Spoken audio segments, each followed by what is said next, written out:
বাংলাদেশের খেলা নিয়ে যারা দুঃখ করেন তারা পাকিস্তানের খেলা দেখলে হয়তো একটু শান্তি পাবেন।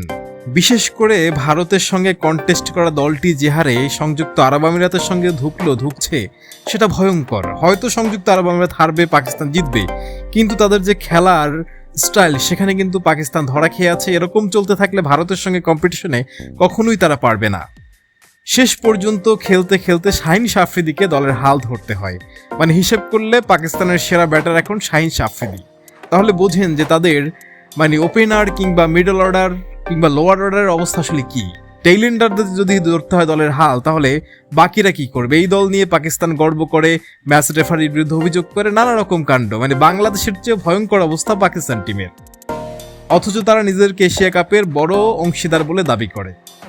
অন্যদিকে আরেকটা মজার ব্যাপার, একই সঙ্গে পাকিস্তান আজকে খেলছে ভারত এবং পাকিস্তানের বিপক্ষে। সংযুক্ত আরব আমিরাতে যতগুলো খেলোয়াড় আছে তার অধিকাংশই হচ্ছে পাকিস্তানের এবং ভারতের। তো এক ভারতকে কাবু করতে যারা নাকাল, তারা ভারত এবং পাকিস্তান কি করে একসঙ্গে সামাল দিবে সেটা বড় প্রশ্ন। আর পাকিস্তানের ক্রিকেটের খেলার ধরন এবং সব মিলিয়ে তাদের যে বডি ল্যাঙ্গুয়েজ, তারপর হচ্ছে শর্ট সিলেকশন, বোলিং, কেমন যেন একটা গা ছাড়া ভাব। মনে হচ্ছে তারা খেলাটাই ঠিকঠাক মন দিয়ে খেলছে না কিংবা খেলতে পারছে না। পাকিস্তানের যে সেই ক্রেজ, এই ক্রেজটা হারিয়ে গেছে এই প্রজন্মের হাত ধরে।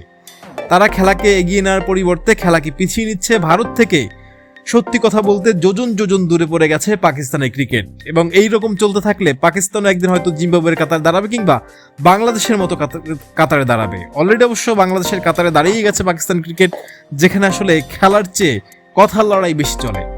পাকিস্তানের ক্রিকেটাররা বা কিংবা পাকিস্তানের টিম ম্যানেজমেন্ট ভারতের সঙ্গে দ্বন্দ্ব করতে সময় ব্যয় করছে, কিন্তু খেলার মাঠে তার কোনো প্রভাব পড়ছে না।